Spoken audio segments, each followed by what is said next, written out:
বিসমিল্লাহির রহমানির রহিম। প্রিয় শিক্ষার্থীরা, কেমন আছো সবাই? আশা করি সকলেই ভালো আছো, সুস্থ আছো এবং মনোযোগের সাথে পড়ালেখা চালিয়ে যাচ্ছ। প্রিয় শিক্ষার্থীরা, গত অনলাইন ক্লাসে আলোচনা করছিলাম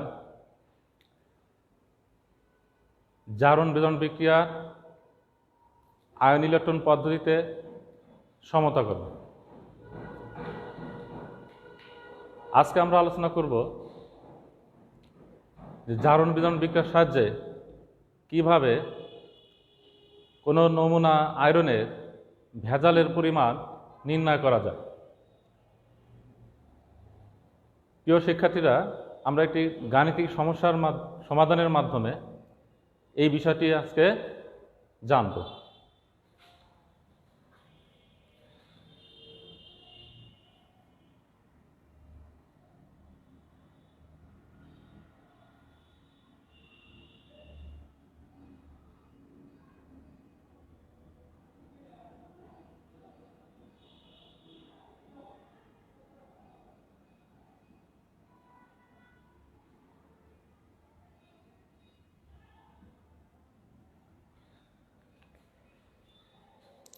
প্রিয় শিক্ষার্থীরা, তোমরা একটি চিত্রে দেখতে পাচ্ছ যে একটি পাত্রে 3.5 গ্রাম আয়রন সালফিউরিক অ্যাসিড দ্রবণে দ্রবীভূত আছে।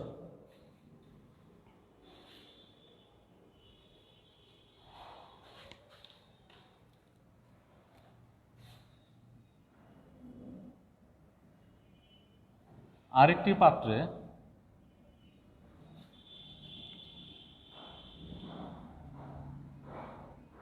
50 মিলিলিটার 0.2 মোলার পটাশিয়াম ডাইক্রোমেট দ্রবণ আছে।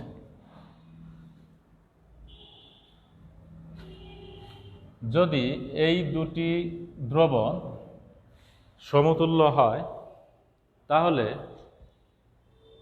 এই প্রথম পাত্রে আয়রনের নমুনাতে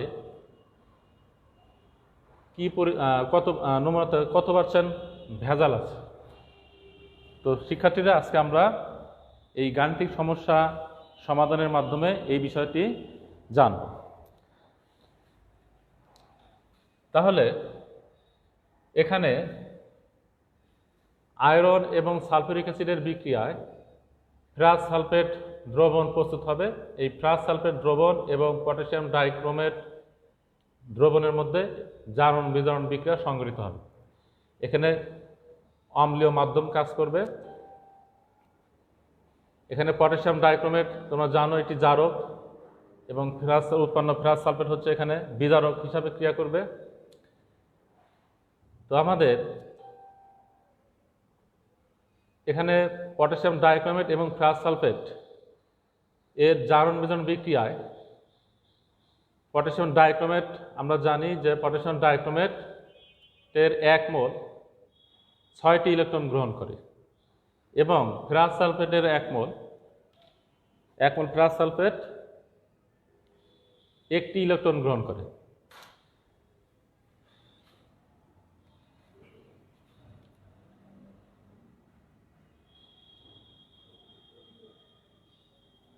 তো অম্লীয় পটাশিয়াম ডাইক্রোমেট ও ফেরাস সালফেট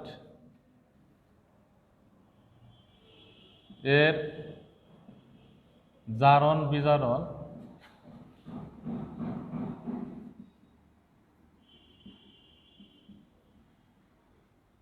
বিক্রিয়ায়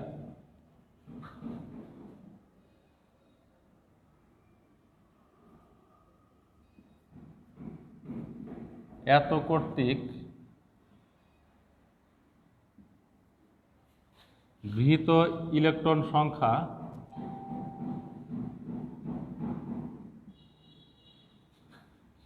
হচ্ছে 6 এবং ফেরাস সালফেট কর্তৃক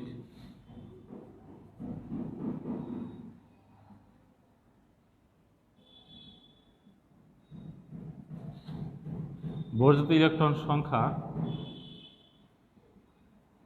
1।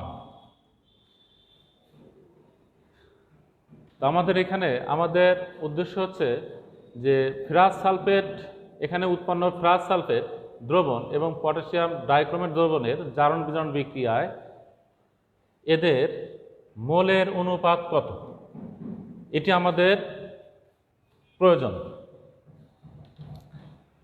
তাহলে আমরা জানি জারণ বিজারণ বিক্রিয়ায় জারক কর্তৃক গৃহীত ইলেকট্রন সংখ্যা এবং বিজারক কর্তৃক বর্জিত ইলেকট্রন সংখ্যা সবসময় কি সমান, অর্থাৎ বিজারক যে কয়টি ইলেকট্রন ত্যাগ করে বর্জন করে, জারক ঠিক সেই কয়টি ইলেকট্রনই কি করে গ্রহণ করে। তাহলে এখানে জারণ বিজারণ বিক্রিয়ায় সবসময় জারক কর্তৃক গৃহীত ইলেকট্রন সংখ্যা বিজারক কর্তৃক বর্জিত ইলেকট্রন সংখ্যার সমান হবে। তাহলে যেহেতু বিক্রিয়ায় গৃহীত ইলেকট্রন সংখ্যা সমান বর্জিত ইলেকট্রন সংখ্যা, তাহলে শিক্ষার্থীরা দেখো যে জারণ বিজারণ বিক্রিয়া যদি গৃহীত এবং বর্জিত ইলেকট্রন সমান হয়, এই বিক্রিয়ায় পটাশিয়াম ডাইক্রোমেট কর্তৃক গৃহীত ইলেকট্রন সংখ্যা 6 এবং ফেরাস সালফেট কর্তৃক গৃহীত ইলেকট্রন বর্জিত ইলেকট্রন কত 1। তাহলে এখানে মোলের অনুপাত কত, মোলের অনুপাত কত? আমরা যদি ফেরাস সালফেট আমরা 6 মোল নেই, ফেরাস সালফেট যদি 6 মোল নেই, তাহলে 1 মোল যদি একটা ইলেকট্রন বর্জন করে, তাহলে 6 মোল ফেরাস সালফেট 6টি ইলেকট্রন বর্জন করবে, অর্থাৎ পটাশিয়াম ডাইক্রোমেট কর্তৃক গৃহীত ইলেকট্রনের সমান হবে। ঠিক আছে? তাহলে এখানে 1 মোল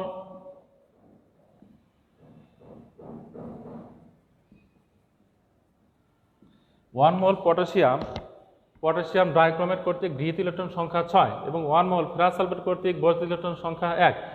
তাহলে আমরা যদি এই দুইটা তাদের গৃহীত এবং বর্জিত ইলেকট্রন সংখ্যা সমান করতে চাই, তাহলে আমাদের 1 মোল পটাশিয়াম ডাইক্রোমেটের সাথে 6 মোল ফেরাস সালফেট নিতে হবে। তাহলে অর্থাৎ 1 মোল পটাশিয়াম ডাইক্রোমেট এবং 6 মোল ফেরাস সালফেট সমতুল্য দ্রবণ হবে।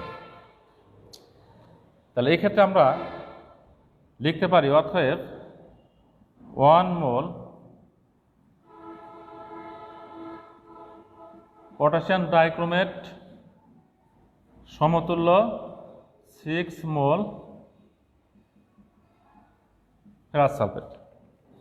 যেহেতু জারণ বিজারণ বিক্রিয়ায় গৃহীত এবং বর্জিত ইলেকট্রন সংখ্যা সমান, অতএব এখানে 1 মোল পটাশিয়াম ডাইক্রোমেট 6 মোল ফেরাস সালফেটের সমতুল্য হবে।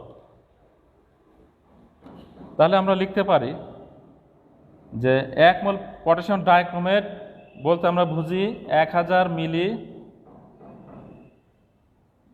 1 মোলার পটাশিয়াম ডাইক্রোমেট দ্রবণ। তাহলে 1000 মিলি 1 মোলার পটাশিয়াম ডাইক্রোমেট দ্রবণে 1 মোল পটাশিয়াম ডাইক্রোমেট থাকবে। তাহলে 1 মোল পটাশিয়াম ডাইক্রোমেট সমান আমরা লিখতে পারি 1000 মিলি 1 মোলার পটাশিয়াম ডাইক্রোমেট দ্রবণ। তাহলে এটি সমতুল্য হবে 6 গুণন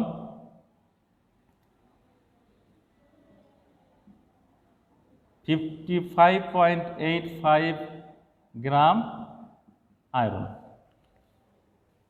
দেখো আমরা এখানে জানি যে একটি ফেরাস সালফেটের অণুতে একটি আয়রন পরমাণু আছে।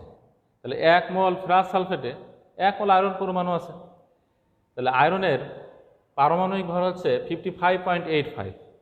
তাহলে 6 মোল যদি ফেরাস সালফেট থাকে তাহলে 6 মোল ফেরাস সালফেটে 6 গুণন 55.85 গ্রাম আয়রন থাকবে। তাহলে শিক্ষার্থীরা দেখো যে এই দুটি দ্রবণ সমতুল্য, তাহলে এর অর্থ হচ্ছে যে এখানে উৎপন্ন ফেরাস সালফেটকে সম্পূর্ণ জারিত করতে 50 মিলিলিটার 0.2 মোলার পটাশিয়াম ডাইক্রোমেট দ্রবণ দরকার হয়। তাহলে আমরা জানবো যে এই দ্রবণ দ্বারা আসলে কত গ্রাম, এর সাথে বিক্রিয়া করতে এখানে কত গ্রাম আয়রন থাকা লাগবে সেটি আমরা এখান থেকে বের করব। তাহলে 50 মিলিলিটার 0.2 মোলার পটাশিয়াম ডাইক্রোমেট দ্রবণ সমতুল্য হচ্ছে 6 গুণন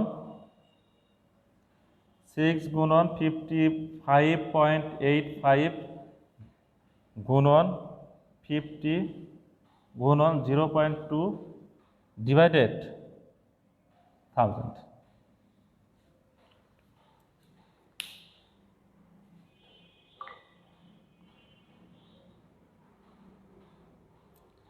সিক্স গুণন 55.85 গুণন 50 গুণন 0.2 ডিভাইডেড 1000, 3.351 গ্রাম আয়রন।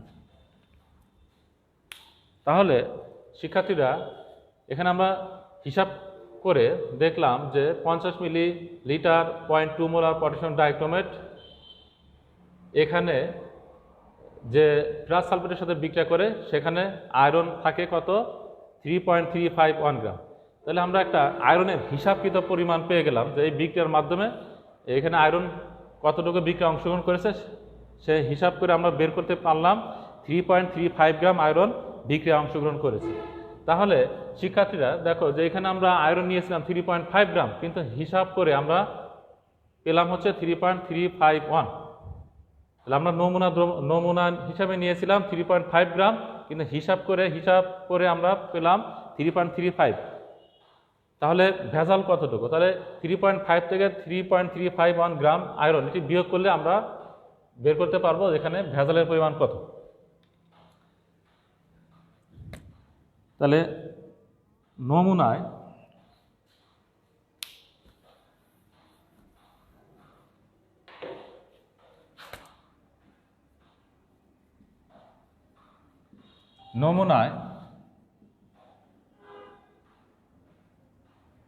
এত আয়রন এর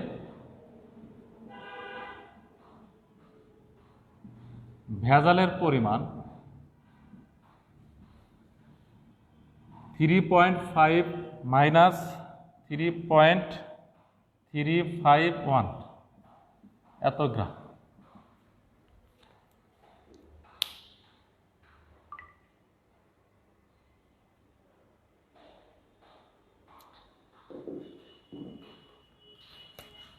(0.149 গ্রাম। তাহলে এই নমুনাতে আয়রনের নমুনাতে 0.149 গ্রাম কি আছে, ভেজাল আছে। তাহলে শিক্ষার্থীরা যদি বলা হয় ভেজালের শতকরা পরিমাণ বের করতে, তাহলে আমরা বের করব যে নমুনায়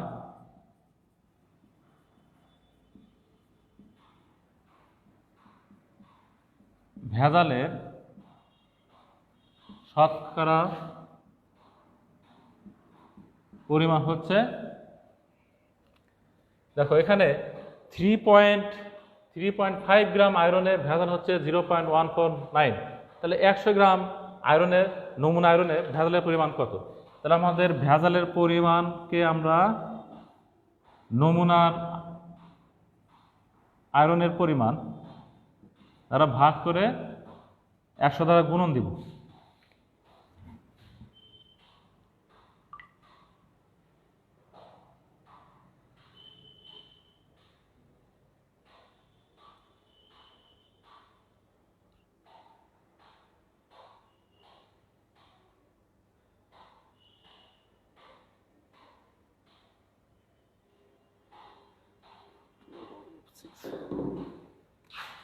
4.26%। প্রিয় শিক্ষার্থীরা, আমরা দেখতে পেলাম যে এই নমুনা আয়রনে 4.26 গ্রাম ভেজাল রয়েছে। তো প্রিয় শিক্ষার্থীরা, এইভাবে আমরা কোনো নমুনা আয়রনের নমুনাতে ভেজালের শতকরা পরিমাণ বের করতে পারি। প্রিয় শিক্ষার্থীরা, এরপরে আমাদের আলোচনা হচ্ছে আয়োডোমিতি এবং আয়োডিমিতি কি।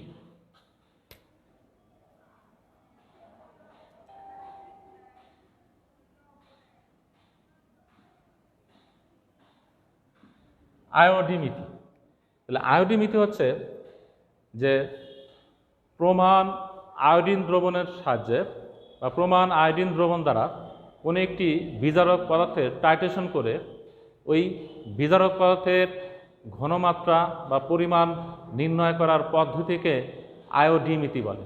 তাহলে আয়োডিমিতি হচ্ছে যে কোনো প্রমাণ আয়োডিন দ্রবণের সাহায্যে টাইট্রেশন করে কোনো একটি বিজারক পদার্থের ঘনমাত্রা নির্ণয় করার পদ্ধতি হচ্ছে কি আয়োডিমিতি।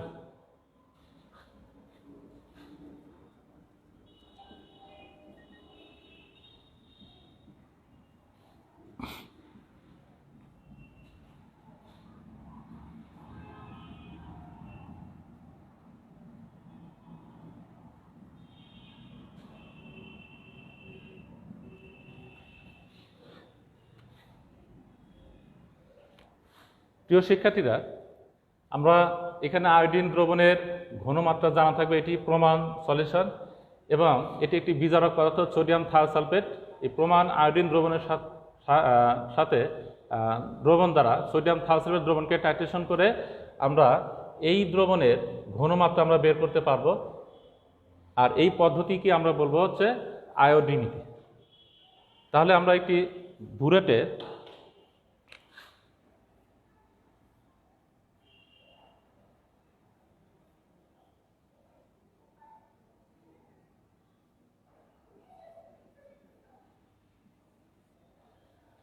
আমরা এই বুলেটের ভিতরে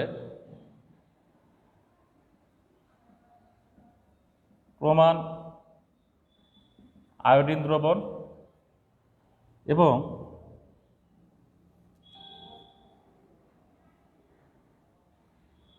এখানে একটি কনিক্যাল ফ্লাস্ক নেব। এর ভিতরে আমরা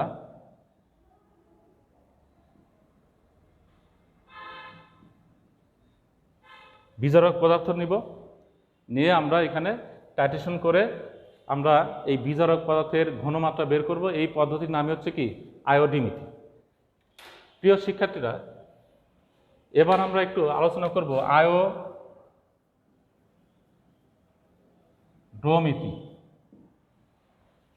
এখানে দেখো আয়োডিমিতিতে আমরা আয়োডিনকে প্রমাণ দ্রবণ হিসাবে ব্যবহার করেছি, কিন্তু আয়োডোমিতিতে এখানে আমরা বিজারকের ঘনমাত্রা দেওয়া থাকবে এবং একটি জারক পদার্থের সাথে কোনো একটি আয়োডাইড লবণের বিক্রিয়া যে মুক্ত আয়োডিন পাওয়া যাবে, কোন একটি বিজারক পদার্থের সাথে কোনো জারক পদার্থের বিক্রিয়ায়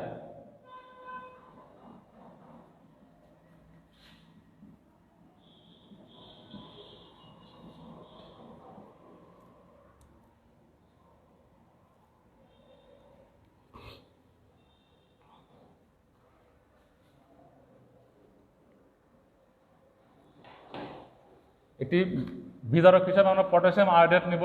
এই পটাশিয়াম আয়োডাইডের সাথে জারক পটাশিয়াম কপার সালফেট এর বিক্রিয়ায় কিউপ্রাস আয়োডাইড তৈরি হবে, এখানে পটাশিয়াম সালফেট তৈরি হবে এবং কি তৈরি হবে আয়োডিন তৈরি হবে।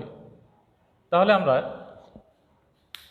কোন একটি জারক পদার্থের সাথে পটাশিয়াম আয়োডাইড এর জারণ বিজারণ বিক্রিয়ায় যে মুক্ত আয়োডিন পাওয়া যাবে, সেই মুক্ত আয়োডিনের সাথে একটি জানা ঘনমাত্রার বিজারকের বিক্রিয়া করে আমরা এই মুক্ত আয়োডিনের পরিমাণ নির্ণয় করার যে পদ্ধতি সেটি হচ্ছে কি আয়োডোমিতি। তাহলে এখানে আমার এই বিজারক পদার্থের ঘনমাত্রা জানা থাকবে এর সাহায্যে আমরা এই দ্রবণের মুক্ত আয়োডিন দ্রবণের পরিমাণ নির্ণয় করব। এক্ষেত্রে পটাশিয়াম আয়োডাইডের সাথে কোনো একটি জারক পদার্থের বিক্রিয়া যে মুক্ত আয়োডিন পাওয়া যাবে সেই মুক্ত আয়োডিনের সাথে একটি বিজারক পদার্থের বিক্রিয়া ঘটিয়ে মুক্ত আয়োডিনের পরিমাণ বের করতে পারবো এবং এর সাহায্যে আমরা এই জারক পদার্থের পরিমাণও আমরা বের করতে পারবো। তাহলে এই পদ্ধতি হচ্ছে কি আয়োডোমিটি। তাহলে এখানে আমরা সমতা করলে পাই 4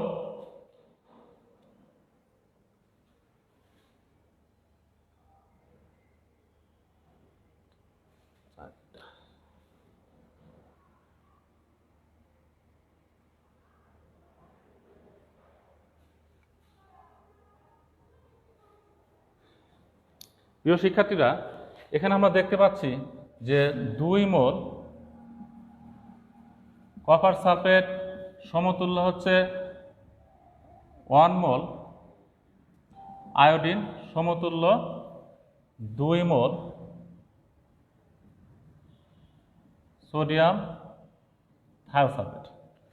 তো প্রিয় শিক্ষার্থীরা, আমরা এই সমীকরণকে কাজে লাগিয়ে আমরা এই জারক পদার্থের ঘনমাত্রা বের করতে পারবো এবং মুক্ত আয়োডিনের পরিমাণ বের করতে পারবো। এখানে একটা জিনিস মনে রাখতে হবে যে এই সোডিয়াম থায়োসালফেট দ্রবণের ঘনমাত্রা দেয়া থাকবে। তাহলে কোনো একটি জারক পদার্থের সাহায্যে পটাশিয়াম আয়োডাইডের বিক্রিয়ায় যে মুক্ত আয়োডিন পাওয়া যায় সেই মুক্ত আয়োডিনকে সোডিয়াম থায়োসালফেট দ্বারা জানা ঘনমাত্রা সোডিয়াম থায়োসালফেট দ্বারা টাইট্রেশন করে মুক্ত আয়োডিনের পরিমাণ নির্ণয় বা এই জারক পদার্থের পরিমাণ নির্ণয়ের পদ্ধতি হচ্ছে আয়োডোমিটি।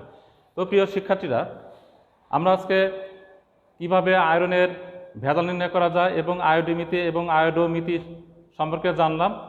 তো আগামী অনলাইন ক্লাস দেখার জন্য আমন্ত্রণ জানিয়ে আজকের মতো এখানে শেষ করছি। খোদা হাফেজ।